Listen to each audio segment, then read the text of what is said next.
machiegni e Otit Mach TV. Wan gi story ariyo madani mondo wago mbaka sani kata wando ni mondo wawuoye sani eri. Ka story wa mokwongo en ni Moses Kuria koro yango ni machiegni orwako ji e housewarming dalane manyien gwenge ma Kisumu kata Kisumu County ka odwa yango ni kama dalane no ero ntiere. Mar ariyo, blame game madhi mbele bang' ng'anyo notimore tich adek niri kata bang' ng'anyo ma tich adek. To mokwongo kapok wadonje, arwaki jaera mar Otit Mach. Ka in wendo kaeri kik wiyi wil ma ok subscribe. Ka in kodwa kaeri pile, idio like button tiweno pachi comment section. Kaluwore ni kinde midio like button no ero ema chiwo signal ne YouTube kendo miyo ginyalo choro video ni eri ne moko kuom onagi maonge kodwa kaeri mondo riwre kodwa kinde duto mwakelo wach manyien kata kinde duto mwago mbaka e story manyien e weche mag siasa. Bang' ng'anyo, sani kuro blame game ema dhi mbele ka sirikal blame opposition ne ng'anyo manotimre nyoro ni eri. Ahinya Murkomen ma en cabinet secretary mar interior noyango ni ng'anyo manotimore odiochienge mokalo gieki ne en coup manobedo plan kata ne en gima ne oyangi ne en coup manobedo plan gi moko kuom jok mantiere opposition.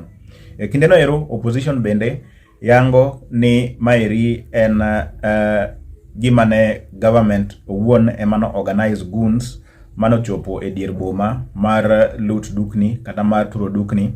Ka ahinya Rigathi Gachagua temo yango ni William Ruto kane otiyo gi county government ma Nairobi ne gi identify dukni mag dhot achiel, wang'e maber dhot ma giwuoye no ero. Oyango ni magi eki e jok mano tur dukni gi kata jok ma dukni gi no tur kinde mane ng'anyo no ero dhi mbele. Ahinya Gachagua yango ni gima nomiyo olor station mag TV en ni kinde mag ng'anyo ne timore, jo ng'anyo mag adier kata jok mane ng'anyo mag adier nolornegi Thika Road. Jok mobila no yienegi donje kor boma ne gin goons manobedo hired gi sirikal mane dhi turo dukni kata mane turo dukni e kinde no ero. Koro wakia ng'ama wacho adier e kinde ji ariyo gieki ka ji mang'eny to nogeno ni maeri ne en ng'anyo mar Gen Zs.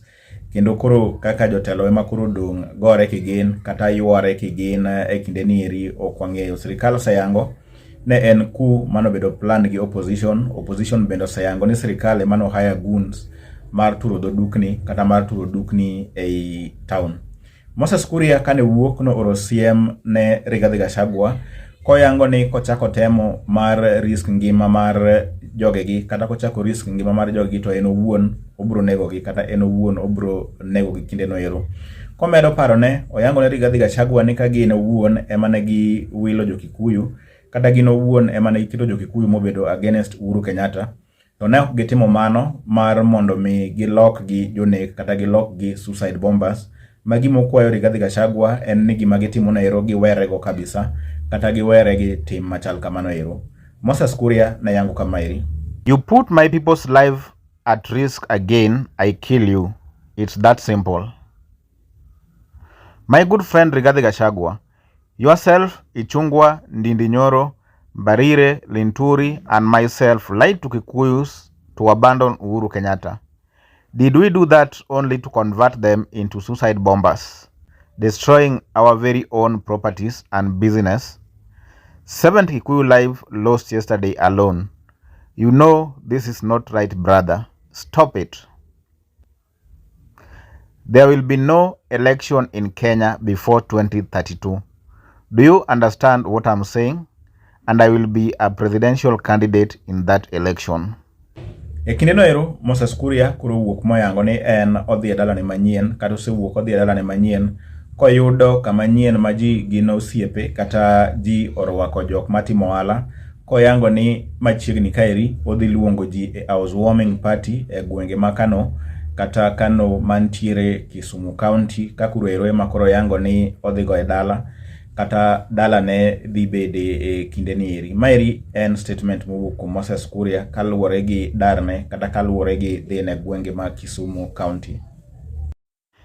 I am inviting all of you soon for housewarming of my new residents in my most beautiful place in Kenya. The warmest people who are most sensible and progressive, most development-minded people on earth, most mature and sociable, most accommodative and business-friendly.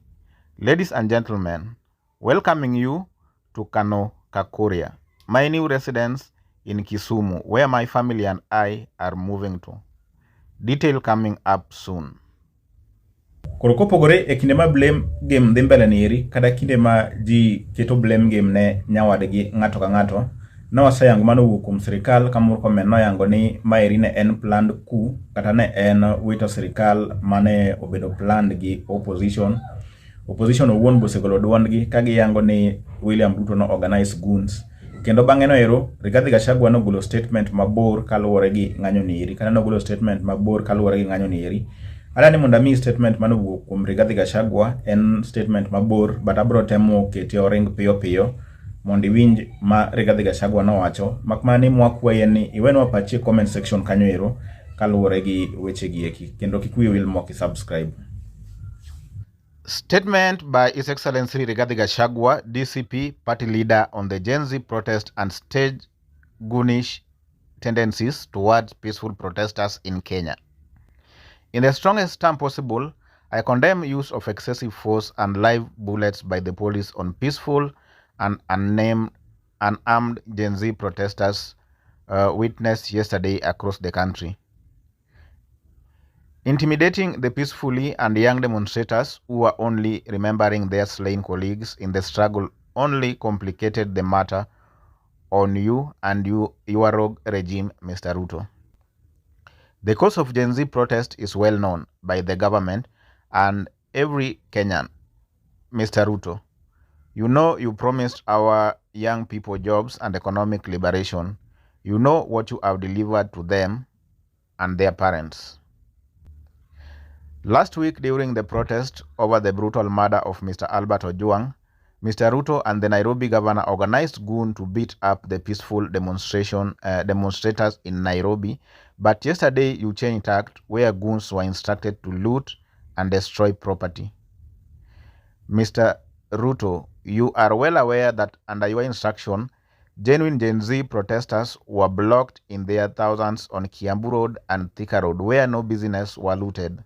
Your police allowed goons into town at their expense to go and cause mayhem and place the blame on Gen Zs.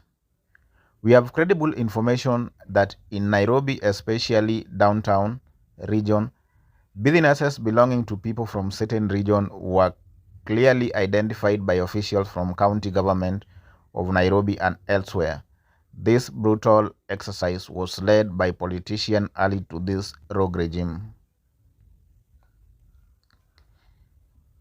In cahoot with the police, this rogue official and politician led goons for targeted looting spree to intimidate and coerce them to support this unpopular regime. We are well aware that most of the businesses were left intact last evening only to be found looted in the morning. The government deliberately switched off the signal of major TV station in an orchestrated scheme to have state-sponsored goons loot and destroy property under police protection. We have seen the CS for Interior pretentiously visiting shops that were looted by state-sponsored goon in attempt to hide his guilt. Mr. Murkomen, Kenyans are not fools. We have listened to misinformed statement from the CS Interior, Mr. Murkomen, profiling the Kikuyu community that this process was a Kikuyu uprising. Yet the CS is well aware that the Gen Zs were against corruption, extrajudicial killing, abduction, and anarchy. This is not the first time this statement is coming from Kipchumba Murkomen. I wish to remind you that this community you are profiling voted for you to amend and give life to this regime. We have further seen futile and insensitive effort by government propagandists run outdated narratives of blame on patriotic politicians who have stood with Kenyans. Please give us a break. Mr. Ruto, the Kenyans you are targeting to intimidate are indefatigable. They resisted the colonialists for a long time and defeated them.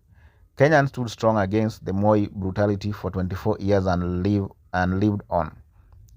The 2 years of your regime will be over and they will stand strong again. I urge resilience among the people and a strong spirit to correct the wrong we made in 2022. You are well aware that Gen Zs do not require any financing or being led in their cause unless you will want to believe in your own lies and cheap propaganda. I urge you to listen to the young people of Kenya. They raised their voices as year ago, and you have heard them, but you have still not truly listened. You have not shown an iota of caring, whatever. For years, you have waged a campaign of terror against them. You have dismissed them, abducted them, tortured them, and even shed their blood. Still, they have refused to be silenced. You have tried to gag the media to drown them out. Still, they have refused to be silenced. They are louder now than they were a year ago. You must understand that these young people are the future of the country. I hear you lecture them about having no other country, but they understand this better than you. They have most to lose if the country fall as you stated. They have more tomorrow ahead of them than either you or I. If you truly listen, you'll hear them telling you that the person setting this country ablaze is you, Mr. Ruto. You have created a police state to suppress them, but their resolve remains strong. They have faced long violence and shed their blood for the sake of this country. They embody the very spirit of Kenya patriotism, Mr. William Ruto. When the story of this era is written, consider very carefully what your legacy will be. It is solidarity with the young people who lost their life yesterday and the business community who have lost billions of shillings due to the deafness of this rogue regime that I have stood down my today's media briefing with the media houses of Embu region and further cancelled my weekend public engagement with the people of Embu County to later date. God bless Kenya.